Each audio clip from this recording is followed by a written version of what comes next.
just because it's a slightly longer presentation, please try and hold questions till the end. There's a good chance that he's going to get to it. So let's go ahead and let him get to it. Thank you guys for the invitation.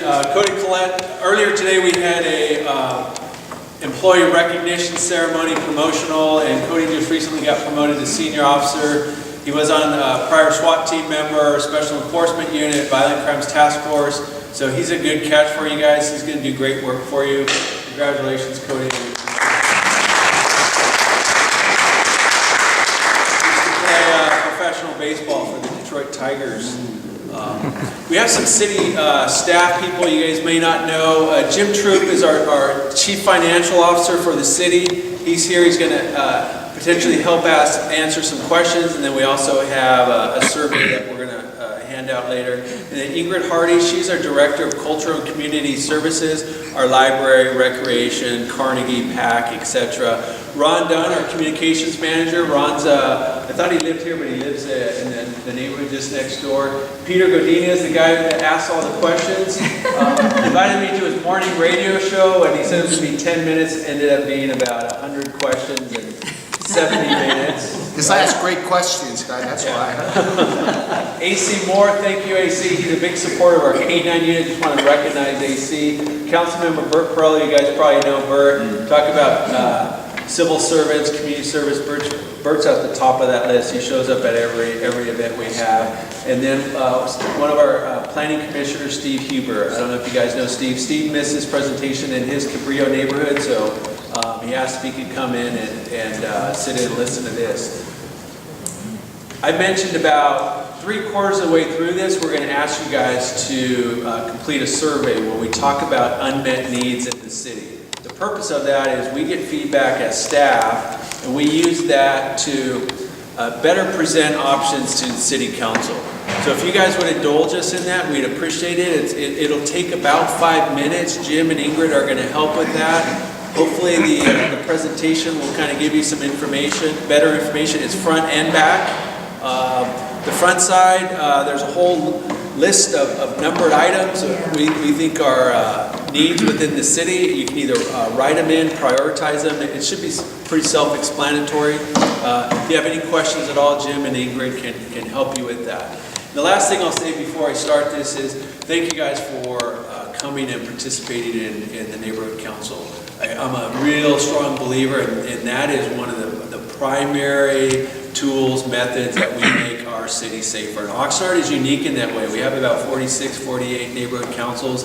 The majority of them are active. We have our sharpest officers. Every neighborhood council has a really sharp officer, but they're always, and they get excited about us. I loved seeing him talk about what the expectations were. They're going to be responsive. Most of your problems are not problems that we address through 911. If you have skateboarders at Target, do you think 911 is the way to address that? It's not the way, but if you don't have any connection with your police department, everybody just gets frustrated and nothing happens. Versus, and skateboarding may not be the best example, but versus coming here, getting to ask him questions, him hearing what your concerns are, and then boom, when he has time during his day, he goes and addresses it. That's how you solve community problems, not by calling 911, because by the time he gets there, the kids will be gone, etc. So thank you guys for participating. Peter asked the question, how can we help you? This is the biggest way. You come, you show up, you're an active participant, and then you hear what the issues are in the city, and then you become a better citizen, a better resident. You're active in the community. If at any point you guys can't hear me, just let me know, and I'll talk into the microphone. Purpose of the presentation tonight, though, is to share information with our community about the issues, the challenges facing our city. We want to get a common understanding. We consider this part of the budget process. We want to get a common understanding from our residents about how much money the city has to spend, where we spend that money, how that compares to other cities, what resources we have, what challenges we have, etc. And then getting information back from you all. And then coming back on April 24th, we're going to do what we're calling it a budget workshop. at the city council meeting. Hopefully you guys will show up. If not, hopefully you'll watch it on television. And it's basically going to be an expanded version of this. I told Clay, I said, I have a 75-minute version. I'm just giving you guys a heads up right now. And I have a 45-minute version. I said, which one do you want? I said, I could also do 20. I'll just zip through a few. We're doing the 45-minute version right now. Community profile. A couple of you are new to Oxnard. It's the largest city in the county. It's the only full-service city in the county. What does that mean? It means you have your own police department, your own fire department, your own refuse, your own water, wastewater, etc. There's a lot of advantages to being a full-service city. Incorporated as a general law city in 1903, currently we have 1 mayor and 4 council members that are all elected at large. That's going to change in November. The mayor is still going to be elected at large, but instead of 4 council members, we're going to have 6 in November. And they're no longer going to be elected at large, they're going to be elected by districts. So you're going to have 6 council districts starting in November. And these are the districts here. Currently, our 4 council members live in districts 1, 2, 3, and 4. Essentially, the 2 districts that are going to be added, 5 and 6, currently we do not have a council member that lives in either District 5 or District 6. So when we go and do presentations in District 5 and 6, we encourage the residents, please consider becoming active in the city council or encouraging others who you think might be a viable council candidate. So the district that you guys live in, you guys live up in District 2, you will only vote for the council member for your district. I want to talk about the city because not a lot of people realize how big the city is. This is essentially a $414 million operation. And these numbers, all of these numbers are based on the adopted budget that City Council adopted in June of 2017. So every one of these slides, somebody that really is paying attention knows the updated numbers could say, oh, that's not exactly right. All of these are from June of 2017. The general fund, the biggest one off to the right there, $125 million. That's essentially the fund that pays for police, pays for fire, pays for recreation, pays for the library, pays for the finance department, most of the services in the city. And then you have 3 enterprise funds, the water, wastewater, and environmental resources, or that's trash. Those are, that's the full service part of the city. Each one of those is supposed to be run as a separate entity, it has to stand on its own, it's supposed to be run like a business. We cannot use money from wastewater to pay water bills or to do any kind of investment in water, and vice versa. All of these funds have to stay separate. These 3 enterprise funds are completely separate from the general fund. $125 million, an important number to remember there, $125 million for the general fund. That's essentially our budget. Some of the other funds that we have, Measure O, this is the half-cent sales tax that our voters approved in 2008 for a 20-year half-cent sales tax. We'll talk a little bit more about that. Carmen override tax, that's a special property tax assessment that is used to help pay for pension retirement funds for police and fire. You have the Housing Authority is a separate entity from the city. Housing Authority essentially is, the vast majority of that budget is federal government money for low-income housing.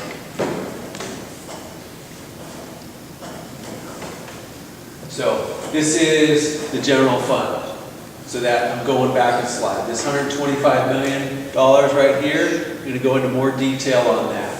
So the general fund, I mentioned it covers, pays for the police department. We have a budget of $54 million. Pays for the fire department. There's a budget of $18 million. I mentioned rec, I mentioned the library. General services, this is essentially what they take care of our parks, they take care of our vehicles. Those are the bigger departments. So $125 million. It's hard to know, is that a lot of money? Is that not a lot of money? Short answer, for a city our size, it's not a lot of money. And I could go into a lot more detail. I'll just compare it to, actually I took that slide out, that's in the extended version. If I compared it to the city of Ventura, so 125 million for Oxnard, the city of Ventura, their general fund, so Ventura's half our size, right? Population is 107,000, half our size. Any guesses on what size their general fund is? It's 115 million. So 90+% of ours. If I looked at the city of Thousand Oaks, they're about 120,000, maybe like 2/3 our size. They're close to 90,000. I'm sorry, $90 million. Thousand Oaks. So Oxnard, for the size of our city, our general fund is too small. Sometimes there's a discussion about public safety. Why is it that we spend 43 and 14%? What is that, 58%? Why is it that we spend almost 60% of the general fund on public safety? Well, that's a fundamental basic service. Should we spend that much on public safety? No, we should not. But that doesn't mean from my perspective, and I think I'm very objective here, now that I'm the interim city manager, you guys know what I do on my free time. My leisure reading is reading budgets from other cities. That's my leisure reading. We should not shrink the public safety budgets. What we need to do is expand that pie. I'm going to talk about the sources of revenue that we have in the city. How do we expand the pie? If I look at the city of Thousand Oaks, the city of Thousand Oaks actually has its own library district. They have a special property tax, and they've created a library district. I shouldn't say this in front of Ingrid. I'm not sure if she's aware of this. City of Thousand Oaks, 2/3 our size. They have a library budget of $7 million, 2/3 our size. City of Ventura, you see our rec budget here, $4.7 million. City of Ventura, they have a parks and recreation budget, so it includes parks, but it's over $8 million, half our size, twice the size of our budget. It includes parks, so it's not apples to apples, but you guys get the picture. This is so the same thing, we're still talking about general funds, still talking about that $125 million. It's important to know where the money comes from, right? If we're in our household and we want to know how much we have to spend, we got to know where the money's coming from. The bulk of our 125 million, the money that we have coming in that pays for the services comes from our property taxes. Not a huge surprise, but again, that's different than the city of Ventura and the city of Thousand Oaks. We have the second most is sales tax, second biggest source of our revenue. City of Thousand Oaks, we have $30 million in sales tax revenue. City of Thousand Oaks, 2/3 of our size, they also have $30 million in sales tax revenue. But property tax, that's actually that's actually a good, respectable number for a city our size. So I'm going to talk a little bit more about property tax in a few more slides here.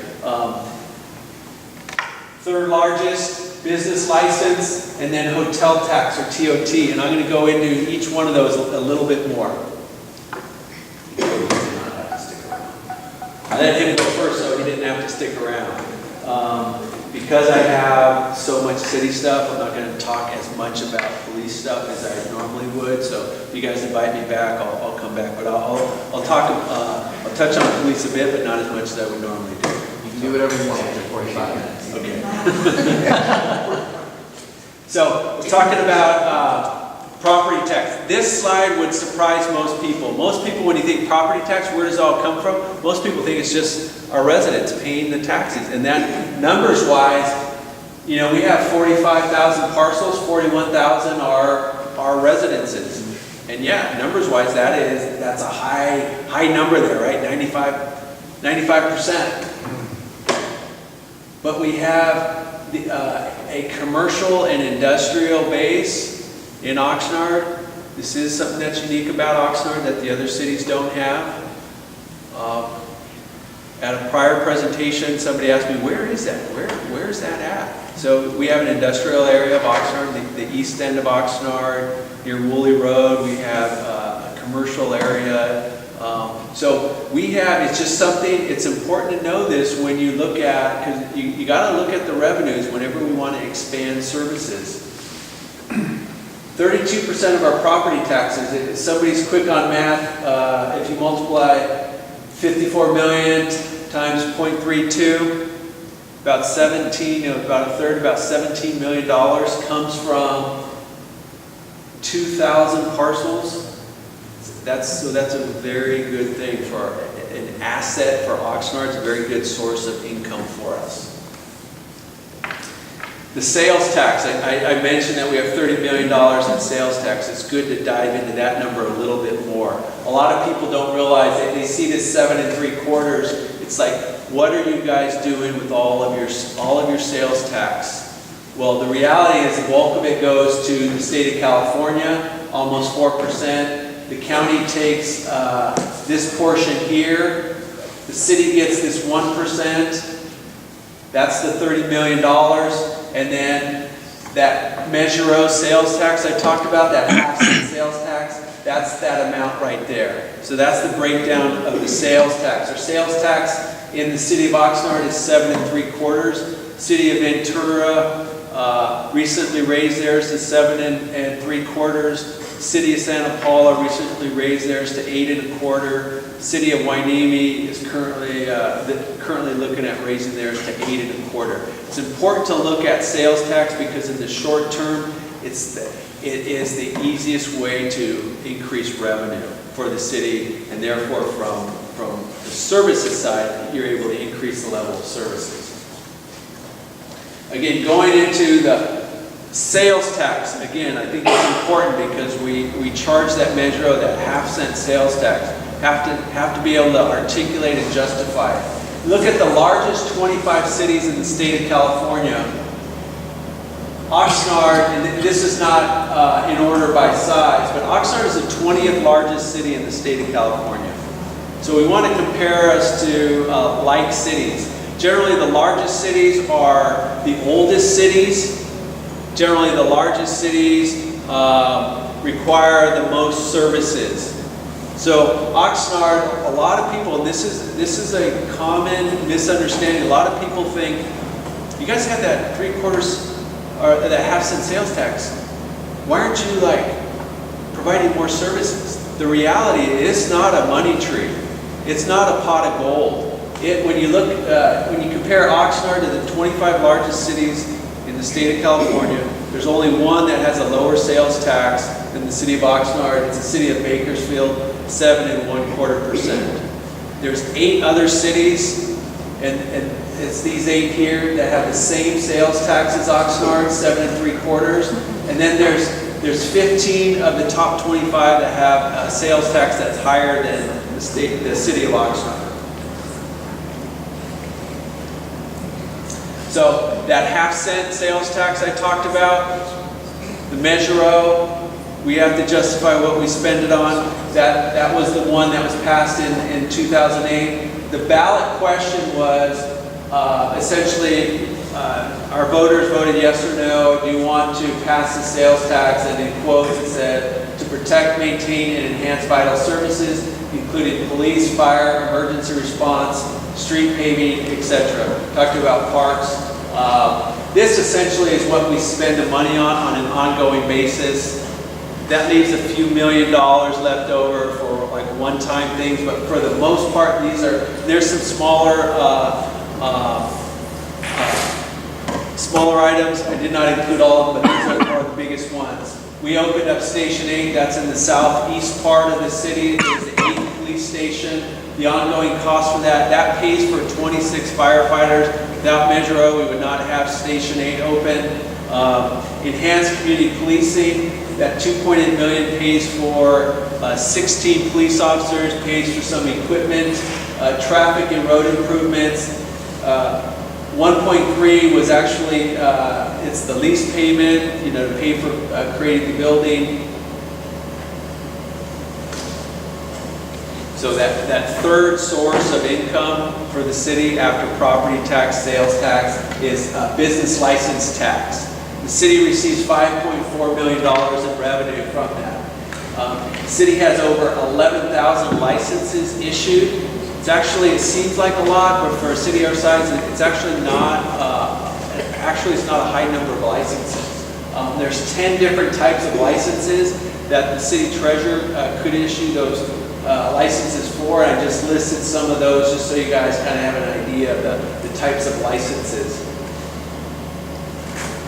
TOT tax, that's the hotel tax. You guys go on vacation somewhere, you stay in a hotel. I took my son, an exchange student, to Mammoth a couple of weeks ago. Stayed 3 nights. I think $100 of that bill was for a TOT tax, went to the city of Mammoth Lakes. You guys know we have short-term rentals here in the city. Whether you agree with short-term rentals or not, I think most people would agree, especially the hotel industry, that people should pay a tax when they stay at a short-term rental. The reality is we have only a handful of people that rent out their home on a short-term rental that pay that TOT tax. And so from the city perspective, there's a lot of money that's being left on the table. That $5.2 million could be a lot higher. So we're going to take a hard look at that. $5.2 million. There's several ways that you increase that number. Like any tax base, you can increase the base, so you get a higher number of people that pay in, or you increase the rate. On a TOT, we haven't done a TOT audit in over 20 years. So you do an audit of those 32 hotels and motels, and you just see if everybody's paying. You go look at their occupancy rates and see if they're paying the rate. Another easy audit. You go on Airbnb and you find out who's renting their homes, and then you see are they paying TOT on them. We believe that there's it's hard for me to guess. I'd say a fair amount of under collection on TOT tax. No, I am not. I'm a very conservative person. I'm not a tax person.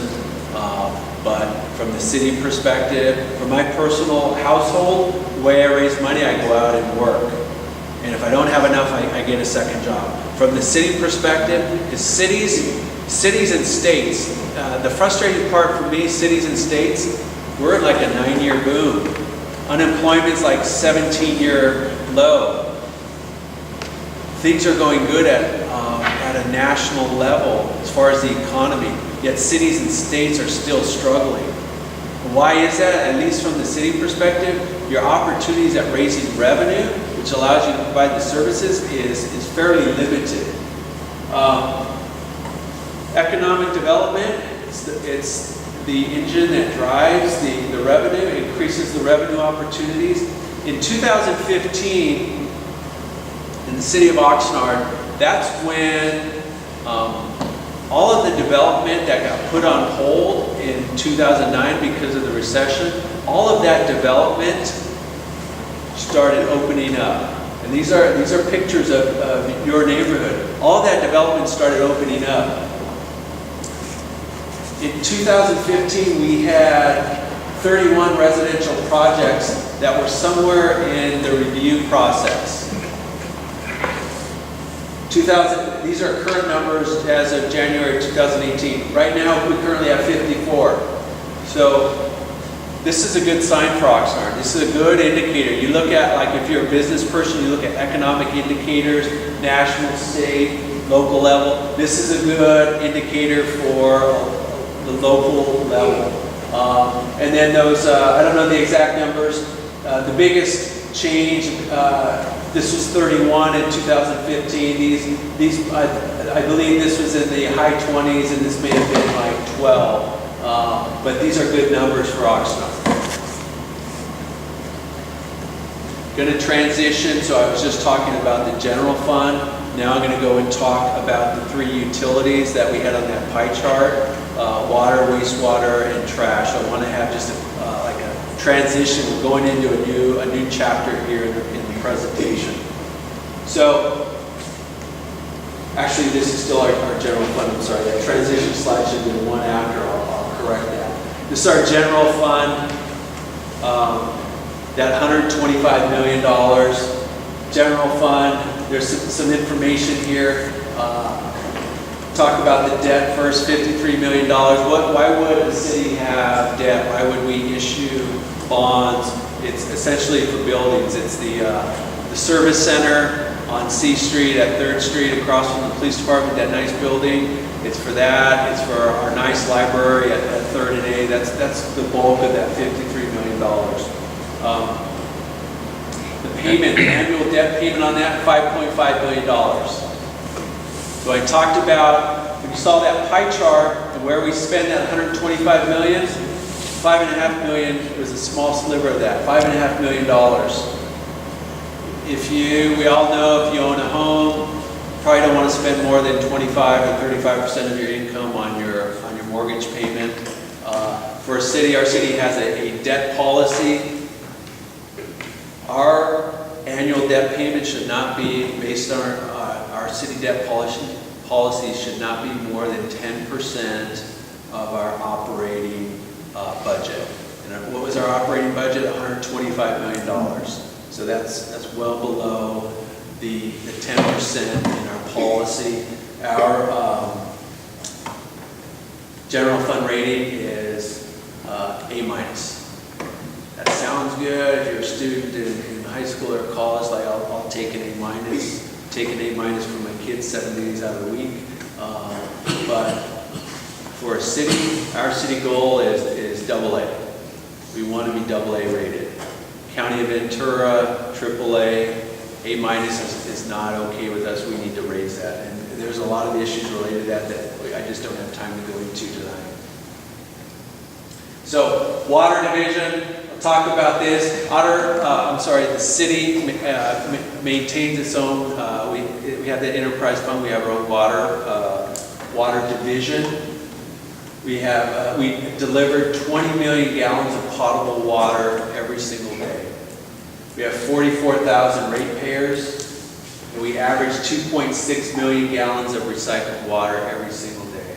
And that recycled water is really, that's our future, that's kind of our assurance for future water independence or water sustainability. Our water fund, this is our current year. The city operates on a fiscal year. It starts on July 1st and ends on June 30th. That's the fiscal year. You see, right now we're in fiscal year 17-18. It'll end at the end of June. We have revenues in our water fund of $60 million, expenses of $59 million. You gotta have your revenues exceeding your expenses, or you have to have a big, huge cushion in the bank account that you can draw down on. But generally, the revenues have to exceed the expenses. That's very simple math. Last year, 16-17, we had a big deficit there. We increased the water rates September of 17th, and that's what September of 17. That's what corrected this.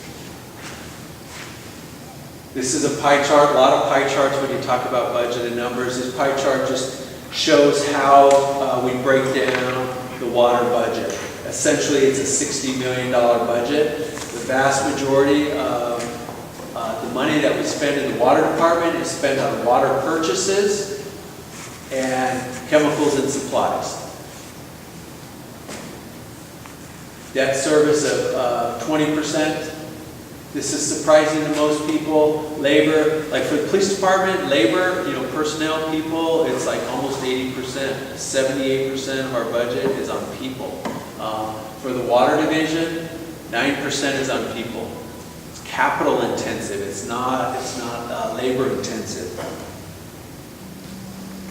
And then essentially I have the same 4 slides for each of the 3 enterprise funds to make it easier to follow. The S&P rating is an A for this. This is kind of at the mid to low range of where we really want to be. Total debt, $177 million, and then the annual debt payment is $14.5 million. Wastewater. We have over 400 miles of sewer lines, and Oxnard's a flat city, so you got to have a lot of lift stations. You have 15 lift stations in the city. It gets to one place, you lift up that wastewater, and then you let gravity take it to the next station. We treat over between 17 and 19 million gallons of wastewater every single day.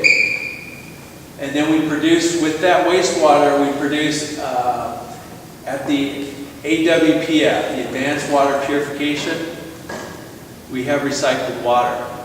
We create recycled water. It is cleaner than the water that comes out of the faucet. We're not allowed to, it's not potable water, not allowed to drink it, but we can use it today. Eventually we'll get to that point, but today we can use it to recharge aquifers, we can use it for irrigation. This is the wastewater budget. The capital outlay there, 39, debt service, 39%. It's a capital intensive utility. That's a very high number. Can't really go much higher than that without having to increase. You got to raise more capital. Labor is a little higher. Here's the wastewater budget. This works as long as you're, where your revenues are about the same as your expenses. That works as long as you don't have to, as long as you're not trying to raise revenue to spend on capital projects. If you want to raise revenue, it's kind of like having extra money to save for buying a car or something. You have to raise this number. But that works.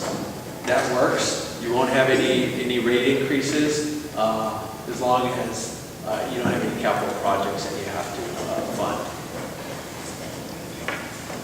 And then the wastewater is the one that is most concerning, triple B.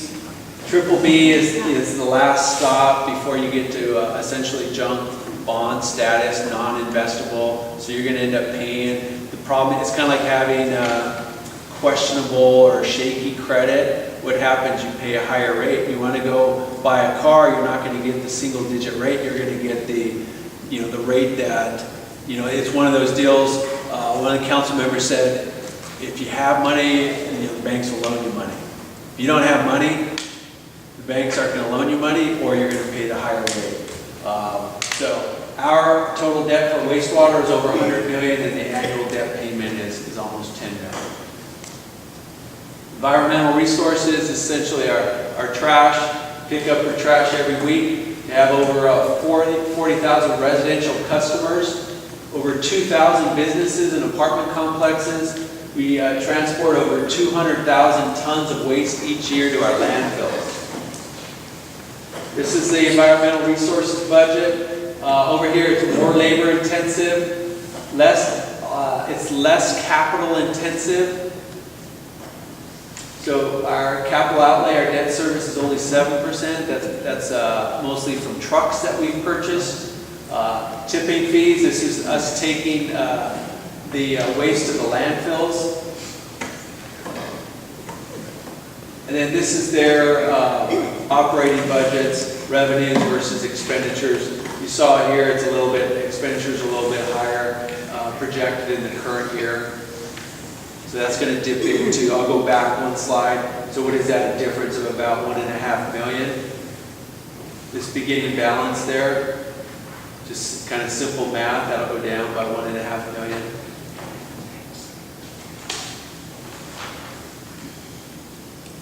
And then because we don't have any long-term debt, there's no bond rating, so there's no S&P rating for environmental resources. Our total debt there, $9 million. And 2.7. So this is going to be paid off fairly quickly. That's just an indicator of short-term debt for the trucks. You can't finance trucks over a longer period of time. So going to another chapter here, I'm going to talk about some challenging times facing the city right now. City government, increasing demands on our resources. When I started as a police officer, I had to work the day shift. I did not like working days, but you start at 6 a.m., work till 4 p.m. We didn't have to deal with transients. We didn't have to deal with vagrancy at that time. If we did, it was just a small fraction of what we deal with now. Now, when our officers go out in the field at 6 a.m., at least half of them are going to respond to calls where people are calling in because a homeless person is sleeping on their property, a homeless person is in traffic, a homeless person is creating some kind of vagrancy issue. That's just one new demand, and every one of these challenges, it's not just Oxnard, it's every decent sized city, every big city in the state of California. That's just one example. Aging infrastructure, the roads, I won't go into the utilities too much, it's there. And I'll go into more detail on every single one of these. So, sustainable sources of water. City purchases too much water from outside sources. Essentially, about a quarter of our water we pump from our own wells. The rest of it we purchase from outside entities. And what does that tell you? It tells you we're not really in control of our sources of water. So that puts us at risk. Increases the financial risks as well. If you go into a drought, you have to buy more outside water. You have no control over that price. We have to work with our local partners to bring pumping levels down. Right now, there's a lot of entities that pump water from wells in our area. Farmers, private water companies, cities, and you hate to say it, but essentially there's some competition because we're all pumping from wells that we live in a desert. Eventually, those wells could go dry, or many of them will go dry someday. So there's competition. We have to figure out ways to work together, and all of the entities are going to have to agree to reduce their pumping levels. Another challenge, it's like, my gosh, it's just like you guys are going to never invite me back here because these challenges come, but it's real, it's true. The opioid epidemic is at unprecedented levels. And I'll read this slide over here first. I don't know if everybody can read it. It says, if an airliner crashed every week, would you notice? Or would you care? That would be in the news, right? We would never stop talking about it. The reality is that same number of people are dying every single week from prescription painkiller overdoses. People are shocked when they see these statistics. In 2016, opioid deaths, and these are all nationwide numbers, 64,000 people in our country died in 2016. Those are the most recent numbers we have nationally. It's hardly ever on the news, and we don't actually think that those numbers will touch us. The reality is, for everybody in this room, more likely to be touched by an opioid death than a traffic collision, fatality, or a homicide. And just go over some of the, homicides, that's the thing that's always in the news. 1991 was the peak year in our country where we had the highest number of homicides, and that was the number 24,000. I'm not going to go over each one of these, but the Vietnam War, 1968 was the height of the Vietnam War. We had the most deaths in our country. That's the number of deaths that we had. Traffic fatalities, opioid deaths surpass all of those. And we're not sure yet if this is going to be the peak or if it's going to continue to rise. That's the scary part. Then this graph here, it's hard to read. These are local numbers in Oxnard. Again, what is it that is in the newspaper? What is it for some reason? Focus is always on the homicides, and we should talk about every one of those. But in 2016, Oxnard, there was 12 homicides, 14 traffic fatalities, and 31 opioid overdose deaths. These are prescription painkiller deaths, 31. It's more than those two combined. Vast majority of those, almost all of them are preventable. Never hear about those. And it's like shocking, and people are like, what can I do? way we've responded, this year we've issued, and the reality is we respond, our police officers respond to 3 overdose calls every single week. Every single week. The reality is most of them are brought back to life. A drug called Narcan, paramedics have it, we've issued it to our police officers, it brings people back if you administer it soon enough. So the reality is most people are brought back. So that's one thing we've done, we've issued the Narcan to our police officers. Either the end of this week or the beginning of next week, we're going to have a prescription drug drop-off bin in the lobby of our police department. I don't know about you guys, but I've been to the doctor for knee replacement, back pain, neck pain. Every time I went, they'd give me like Vicodin or something like that. That's an opioid. Never wanted to take it, so I just went in my safe at home. So I have a safe at home with, those drugs in at least 3 or 4 different kinds.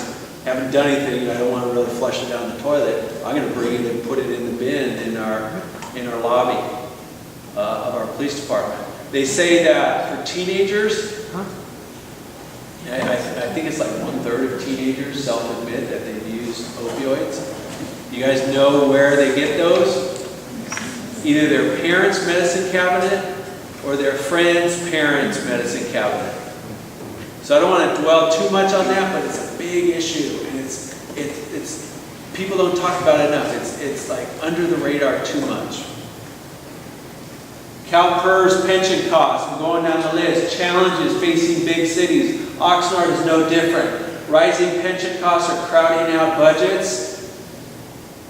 It limits us on the amount of services we can provide, because that's the reality. Is the pension costs are rising. There's a lot of reasons for that. Very frustrating for me, being an administrator now, seeing CalPERS.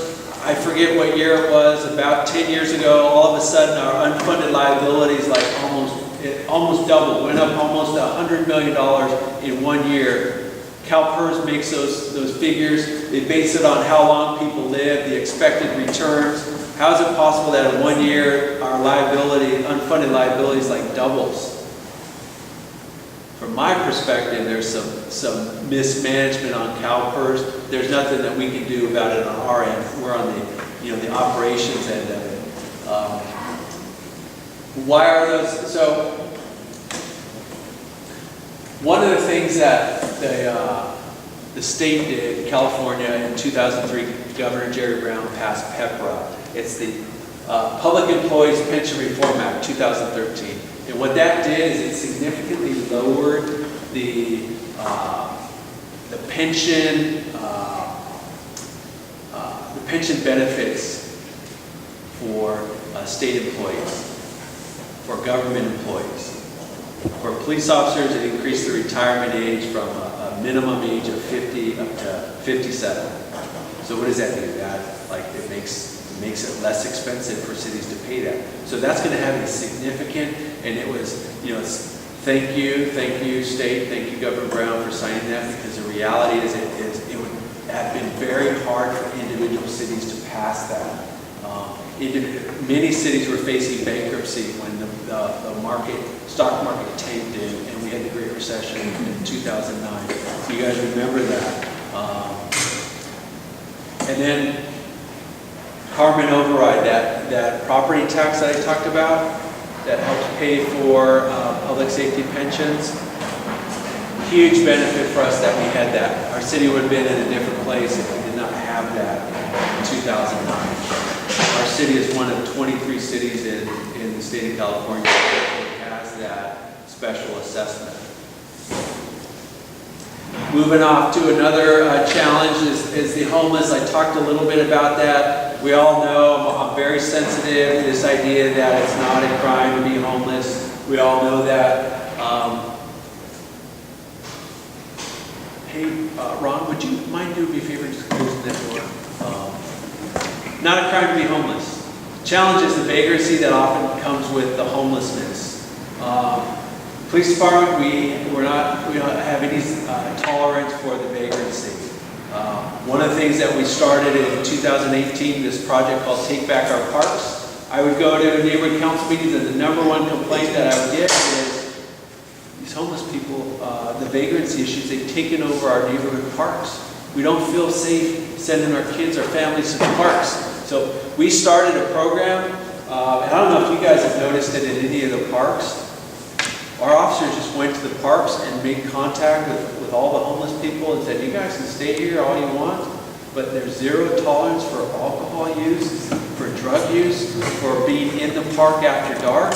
We've noticed a significant decrease in the vagrancy and the issues. At the beginning of the year, we have a lot of contacts, a lot of citations, taking some people to jail. I see it on the logs every day now. Very rarely is there anybody in the parks after dark.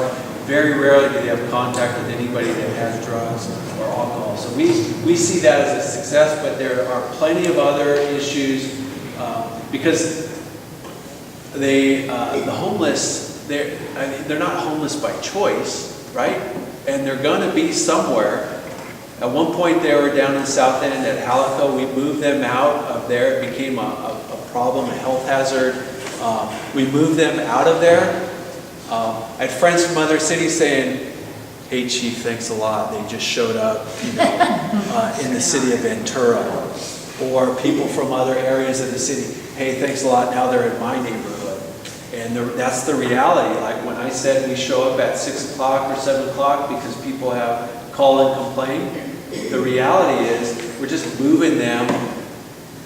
There's nothing to take them to jail for. Like the police department only has a limited number of tools in our box.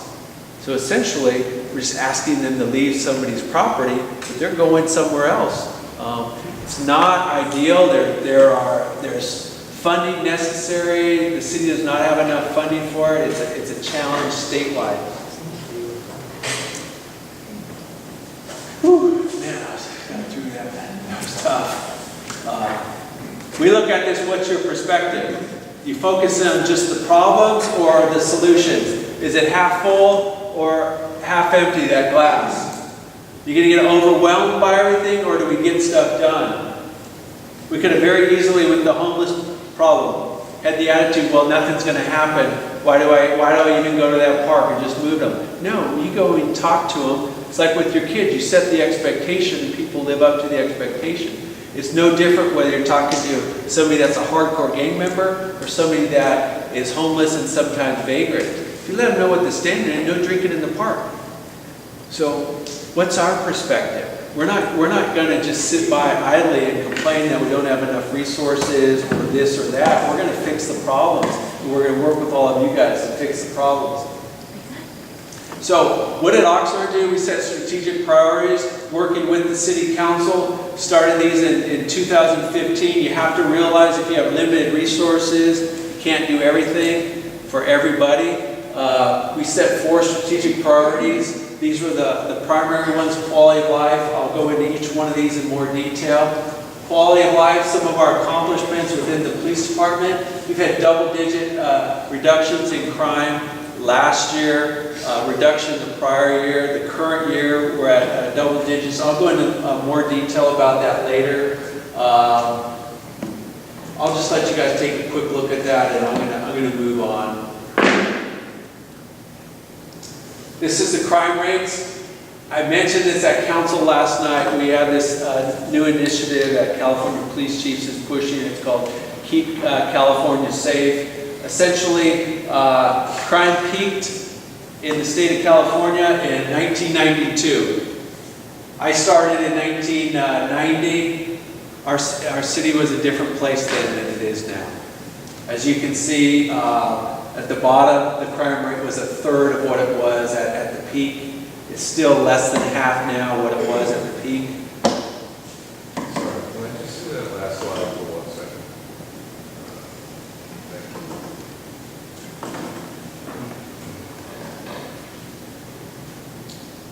So, 20 straight years, crime went down. We got very good at like taking people to jail. So that's the way we solve problems. We take people to jail. And California was tough. There's a consequence that comes with that though, right? Our California prisons went to about 180 plus capacity. The state of California got sued by the federal government right around this time. And then in 2011, AB 109, the governor signed AB 109, went into effect. Essentially, AB 109, I'm going to simplify it, but the prison capacity went from 180% down to 135% over the course of a couple of years. So what do we think happened to those people that were in prison? They did not have a strong support, family support, right? Vast majority, 95% of the people in prison got in the batter's box with 2 strikes against them. Never really had a chance.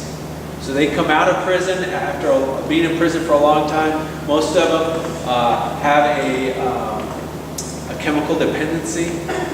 Some of them have mental health issues.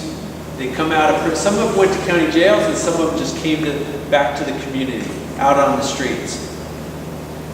You don't read it in the newspaper. Most of the homelessness issues in the newspaper are attributed to high housing costs. I think that's part of it. But I also think that AB 109, starting in 2012, was a big part of it as well. So what happens? If you have a city like Oxnard, we have a high number of parolees, probationers in the city. We had a significant increase in crime here. We stemmed the tide there in 2015, employing new strategies now. So we've had nice crime declines in 17. Like I said, 18, we're on pace for about another 10% decrease. So that's good. The interesting thing about crime stats, if you're into physics, you know this rule, one of Newton's rules, object in motion tends to go in the same motion. So crimes generally tends, if it's going down, it generally tends to continue to go down. In the same way with going up. If it's going up, you generally don't see like, boom, it goes up one year and down, up and down. You generally don't see that. And so, crime is still less than half of what it was in 1990. This number, you have to go back all the way to the 1950s to see crime stats that low. Still, this is still a lot lower than it was any time between essentially here 2000 and going back to the 60s. Because the 60s you started seeing a significant crime increase, 60s, 70s, each decade it was going up. So why is it, and this is rhetorical because we don't have time, but why is it that everybody thinks that crime is going up? Partly because when Senior Officer Collette was up here and you saw all the dots, I saw a couple of people like, oh my gosh. Partly it's because we're communicating that more. We talk about it. You see it in the newspaper. The reality is some cities don't put out press releases on every shooting or every significant crime. We think that you guys need to know about it. If there's a crime on your block, you need to know about it. We're going to treat you guys like adults. Don't you guys all want to know about that, or would you rather have us not tell you because we don't want to scare you? But that's why there's this fear of crime. In policing, we call it, there's crime and then there's fear of crime. They don't always, you would think that they would go together, but they don't always go together. Fear of crime is higher oftentimes with certain groups. Generally, it's elderly people have a higher fear of crime than they're actually potential victim of crime. Very few elderly people are victims of violent crime. Versus young adults, especially young males, a higher likelihood of becoming a victim of violent crime, but their fear of crime is really low. So, since Clay told me I needed to talk about policing, that was my policing part of this presentation. So, I talked about some accomplishments for quality of life. We still have unfinished business with quality of life. That first strategic priority, and that's to create, we need to come up with our 5-year homeless plan that we said we were going to do. Have not completed that yet. Then we need, as Ingrid knows over there from Recreation, she came from the city of Santa Clarita. I recruited her hard. And then she comes and I'm like, I feel guilty because we do not have enough money. I know what she's used to in Santa Clarita. We do not have enough money for youth programs. That's unfinished business Second strategic priority was organizational effectiveness. These are some of our accomplishments. Just in the interest of time, I won't go into these in too much detail. Economic development accomplishments. We've come up with a downtown revitalization plan. I was actually in Riverpark over the weekend and super busy. We went to, I was at Levity Live in the park on the far outskirts. So I could not believe, I knew it was going to be busy, but I couldn't believe it. Went into the annex, super busy, see people from all over the area. You just know that they're not from Oxnard. They're from out of the region. Groups of people, like you see at like Disneyland, when you see groups of people at Disneyland, you just know, which is great to see. And then from there, I went into the police station because I wanted to check on that NRA protest that we had at the Marriott. When I drove through downtown, how do you think downtown was? It was like quiet. I didn't hear one person talking. I didn't see one person walking. It's the weekend in downtown. That's still a challenge for us. We have to figure out how to revitalize downtown. Very quick, simple answer. That Social Security building. If you want people downtown, you have to have people living downtown. Riverpark, how is it that there's so many people that are always here? They have like a guaranteed base of customers, people that want to live here and then be able to walk to all the amenities. We need housing downtown. That's going to be a big part of fixing downtown. Right now, downtown offices, like I'll walk to the restaurant for lunch, but that's essentially what they get. When it's dark, when all the offices are closed, for the most part, downtown shuts down. Talked about downtown, ongoing effort. Talked about the vacation rentals. Infrastructure, accomplishments, a lot of these going to be new to people. Energy is shutting down at both their Mandalay and their Ormond Beach power plants. It's good news. Challenge that goes with that is, okay, what are they going to do with those remnants? They're going to just leave them there. City's going to have to be on their tail to do something about that. I'm not going to go into too much detail on these. I'll just let you guys take a look at it. I think this is turning into a hybrid between the 45-minute and the 75-minute presentation. Some unfinished business. We have a lot of unfinished business when it comes to infrastructure. We need to create a capital improvement plan. That's for our buildings, our roads, asset management program. We do not have that for fleets and facilities. The reality is, when the city hit tough times in 2009, the reality is the city stopped funding the asset management, capital outlay. Suddenly, I was paying attention to I was just an assistant chief at the police department in charge of buying vehicles. Suddenly, you look at the budget, the amount budgeted for police vehicles is zero. The amount budgeted for maintaining the police building, zero. So what do you end up with? How many years can you go with buying no police cars before they start breaking down? Because the police car will last between 3 and 4 years. It's hard driving, and between 3 and 4 years, they have 100,000 plus miles. That's how the city dealt with it in 2009.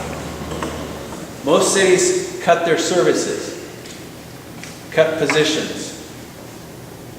The decision made at that time, I was not a decision maker at that time, I'm not going to second guess them, but the decisions that were made at that time is we're going to keep the services operational departments as they are, because we didn't cut any positions in the police department during those tough times when every other city was cutting positions. We didn't. These types of funds that you don't see, the internal services, we have a lot of those types of funds, as you guys could imagine. It's the operating funds that continue to get funded. These ones did not. Environmental resources, that's the trash. They need to come up with a master plan. Parks and Rec, still unfinished business. We need a master plan for our parks. You guys have a nice park here, added that nice dog park, I love it. Daughter used to practice soccer there. I graduated from the old Oxnard High School. We call that campus park right now, but it's just dirt and it's weeds. Sports park at Gonzales, and the boulevard. I don't think anybody's satisfied with that. We need like real legitimate parks. We need a parks master plan.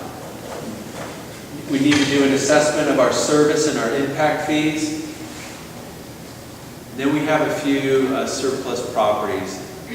All of this is unfinished business. We got to deal with those surplus properties. If we don't need them, we need to sell them. We have a couple properties that are eyesores. The city has properties that are magnets for vagrancy.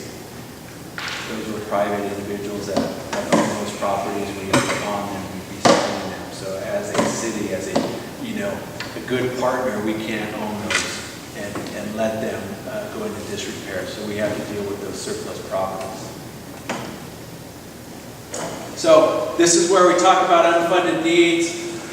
Apologize, and I appreciate you guys' patience and attention. Ingrid and Jim are going to pass these out. This will help us, again, gather information, going to help guide us with our future presentations. We're doing presentations at as many neighborhood councils as will have us. The upper right, it said we're trying to track these by neighborhood. So everybody here can feel free to fill one of these out. If you don't live in Riverpark, we'd appreciate if you don't mind just scratching out Riverpark and write the neighborhood that you live in. If you do not, Jim's got pens, Ingrid has pens. If you do not live in the city of Oxnard, feel free to fill them out. Just put what city you live in, or just say outside the city. There's front and back. Yes, sir. Are there supposed to be 4 at the highest priority or just 1? How many is that? 17. Yeah, so you can have highest priority, list your 4 highest priorities. Perfect. And then it goes all the way down to lowest priority on the back. Perfect. Yep. You can do a number, you don't have to write You can do the number, you can write it in. Feel free to, if something's not on there, feel free to write something in. And there's some written questions on the back, so not just a yes or no, but if you can add a little something to it.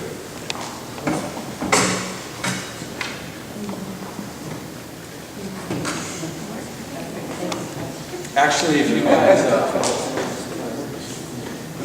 want it, so you take a look at this, and then let me talk about the unfunded needs for, there's just a few more slides here, unfunded needs, and then I'll let you guys finish this, because I'll actually talk about some of these things. So, this isn't everything, it's not all inclusive, but the city has unfunded needs. I didn't go into too much of these. What we have buildings with leaky roofs. This picture right here on the right, that's our police department. When it rains hard, that's what we do, is we get buckets and we set them throughout the building because our building leaks. Ingrid, do you have any buildings where you do this? Oh, yes. Yeah, Ingrid's got the same thing. We have buildings, roofs, and if you guys know, if your house had a leaky roof and you did not fix it, not only do you have to fix the roof, you got a lot of other things that you have to fix, including mold, and when you have employees, you can't have them work in that type of environment. Parks, campus parks, sports park, I talked about those. Other unfunded needs, capital outlay vehicles, fire engines, technology, our public safety radios, the infrastructure, homelessness. Currently, we have what we call a winter warming shelter. We partner with the county, city of Ventura. We open it up during the rainy season for 3 months. We know that effort has to be regional. There's an interest, excuse me, an interest by many to have that homeless shelter open 12 months out of the year. I think it's a great idea, but if you do that, it's at the cost of something else. Unfunded needs are our pavement. Right now, our goal in Oxnard is we rate our pavement by something called the pavement condition index. Our goal is 63. We're at 58. Just maintaining that level costs about $12 million a year. And we chase every single grant opportunity we can for our pavement.